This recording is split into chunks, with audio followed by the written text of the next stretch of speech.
आषाढी एकादशीनिमित्त लाखो वारकऱ्यांचा मेळा हा पंढरपूरमध्ये दाखल झालेला आहे आणि या निमित्तानं आपण पाहिलं की संपूर्ण पंढरपूर शहरामध्ये राजकीय नेत्यांकडून मोठ्या प्रमाणात बॅनरबाजी करण्यात आलेली आहे।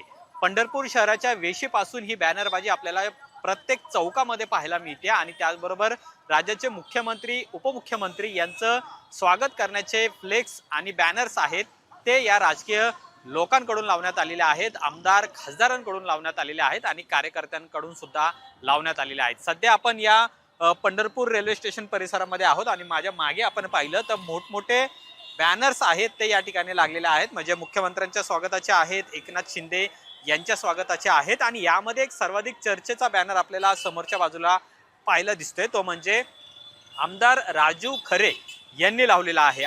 राजू खरं तर तसे राष्ट्रवादी काँग्रेस शरद पवार पक्षाचे आमदार आहेत।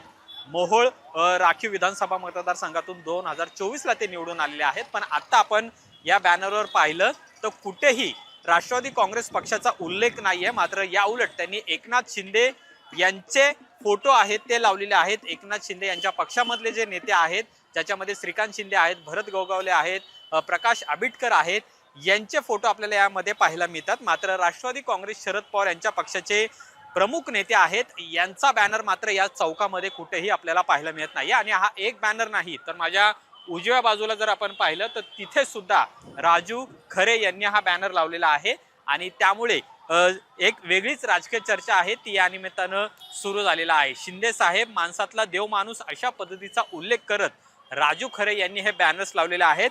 एकीकडे आपण पाहिलं की आषाढी एकादशीचा उत्साह आहे, अवघ्या काही तासांवर आषाढी एकादशी आलेली आहे आणि अशामध्ये लाखो वारकरी आहेत ते संतांच्या पालख्यांसोबत पंढरीमध्ये दाखल झालेले आहेत आणि त्या निमित्तानं जी बॅनरबाजी सध्या या राजकीय नेत्यांकडून करण्यात येत आहे त्याच्यामध्ये एक चर्चेतला बॅनर जो पाहायला मिळतोय तो म्हणजे आमदार राजू खरे यांचा।